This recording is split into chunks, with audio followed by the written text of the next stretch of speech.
Well, Sebastian, man, appreciate you coming in. We've been talking about doing this for a while, and I've been following your story.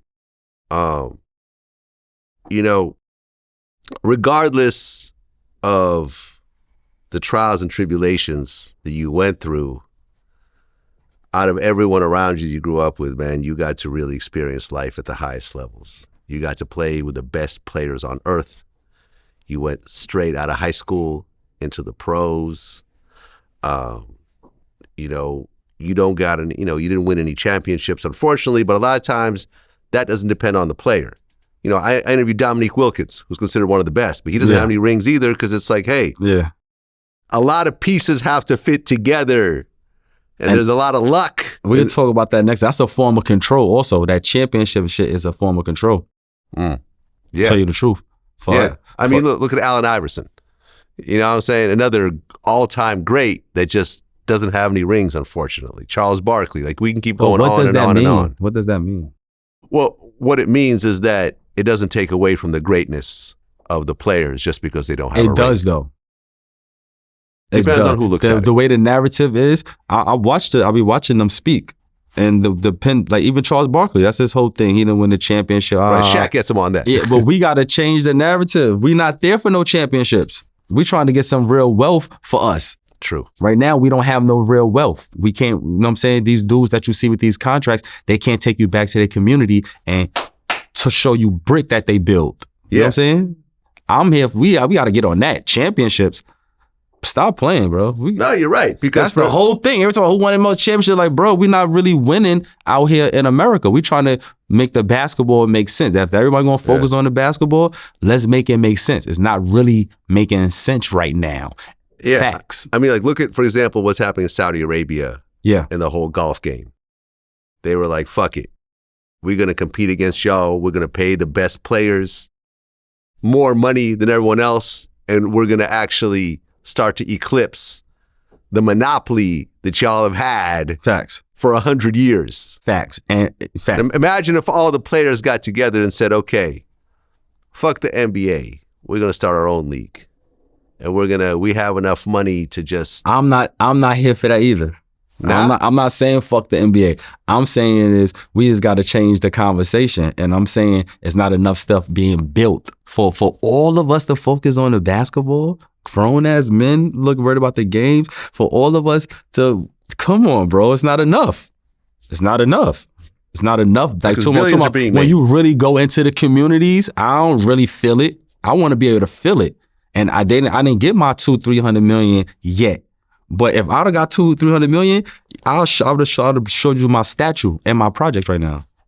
Facts. I would have showed you, instead of me showing you one gym that we built and 5 basketball courts, I would have showed you 5 buildings. You feel me? Stefan pretty much did that in China, but you didn't want to be in China. You want to be in America. Man. Stefan Marbury got statues in China, right? Bruh. I'm right. You know what I'm saying? He's the king over there, but he had to go to a whole different part of the planet in order to do it. Steph, that's what's up. But I'm talking about right here on the land. Talking about right here. Like people that look like me, you know what I'm saying? You stop it.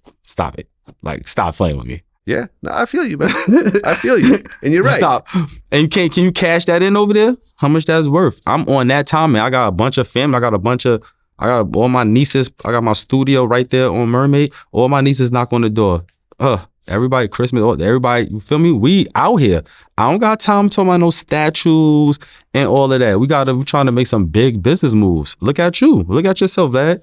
You put your production shit together. Look at you. You got more money than the athletes. Let's talk about that one. Let me tell you. You got more money than the athletes, bro. You want my whole community. Yeah. You want my whole culture. My whole culture is focusing on saying, like, bro, with a laptop, bro, and a pen, you go run past that NBA shit. John Sally lives down the street from me. Facts. He lives half a block. He goes to my house. I go to his house. John Sally's he need to speak up more. He need to advocate for the athlete more. Because he's one of the guys that stayed working and stayed doing his thing. You know what I'm saying? Joe Smith, shout out to Joe Smith. Get up, let's go. Tap into with the other athletes. It's something out there for you to do. Tell your story. I'm not here for the athletes hanging their head. I'm not here saying that you can't talk your shit because we see you had a jersey before. You can still talk your shit. Like, let's go. And everybody not going to win no championship. I hate that shit. I hate that championship shit. I watch the games and they talk about Westbrook like, look how they did Melo. Was the point for Melo to get his family out the projects and take care of himself and build a legacy? Or was it about a championship? Because now they got tables that it seems like he can't sit at because he don't got a championship. Well, being on the New York Knicks for that long, you know what I'm saying? I don't care what team it is, bro. Unfortunately, the Knicks, for whatever reason, have never, the last championship was 73. You know what I'm saying? You have a superstar player, unfortunately, on a team that I feel has never built up properly around him. I was fiending for Zion to get to the Knicks. Imagine if Zion had some of these little struggles he's having, like with his weight, if he's at the Garden. They'd have made that a fucking huge deal. Right. But I mean, it's the biggest stage, the next one of the biggest stages. The person that's going to win a championship for the Knicks is my son. He's 2 years old tomorrow. Okay, congratulations. So my son, Sebastian Telfair, he's going to win a championship for the Knicks. Until then, it's clipped.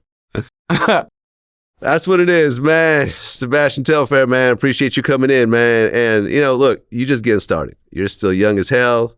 You're about to get that ankle monitor off. Yeah. You're doing your thing. Yeah. You know what I mean? There's still a long, long, long story ahead of you, man. I'm looking forward to hearing it. Appreciate it. That's what it is. Thanks, man. Peace.